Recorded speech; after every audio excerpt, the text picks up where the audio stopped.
Salam jeda 3 menit. Saudara-saudariku, hari ini Selasa dalam Pekan Suci tahun C/Ganjil. Dalam Injil Yohanes 13 ayat 21 dan seterusnya dikisahkan tentang perjamuan Paskah, pengkhianatan seorang murid dan penyangkalan Petrus.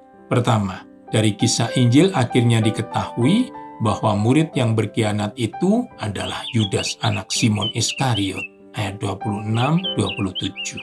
Dengan sengaja Yudas memilih mengikuti bisikan iblis yang telah menguasai hatinya, Yohanes 13 ayat 2, dan membiarkan dirinya dirasuki iblis. Dengan kepergian Yudas Iskariot, Yesus segera memastikan kepergiannya sendiri kepada Bapanya melalui kematian di salib. Namun kematian Yesus di salib berarti peninggian, Yohanes 3 ayat 14. Pada kemuliaan yang dimilikinya sejak semula, yaitu sebagai firman yang bersama-sama dengan Allah, dan firman itu adalah Allah. Hal itu berarti dengan kematiannya di salib, Yesus mengambil kembali kodrat ilahinya. Kedua, penyangkalan Simon Petrus. Dalam spontanitas ungkapannya, Simon Petrus pernah bersumpah, "Tuhan, kepada siapakah kami akan pergi? Perkataanmu adalah perkataan hidup yang kekal." Yohanes 6 ayat 68.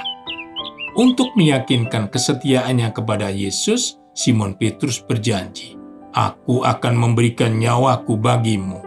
Ayat 37. Itu kelak, sekarang Simon Petrus belum siap untuk tidak bisa mengikuti Yesus ke tempat yang Yesus pergi.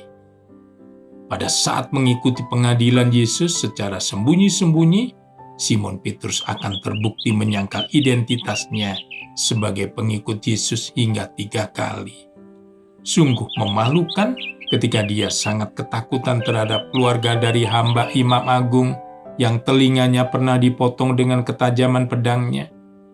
Namun kesadaran akan nyalinya yang kecil dibandingkan dengan omong besarnya tentang menyerahkan nyawa bagi Yesus itu akan dibuka kedoknya hanya oleh suara kokok ayam.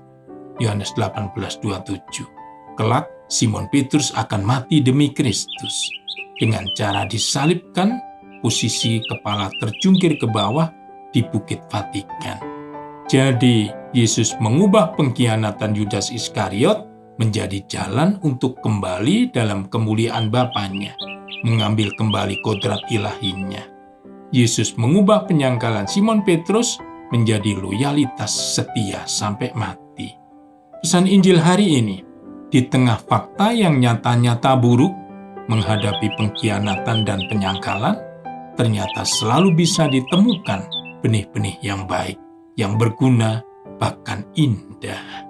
Di dalam Allah, peristiwa hidup selalu hebat. Berkat Tuhan dan salam jeda 3 menit.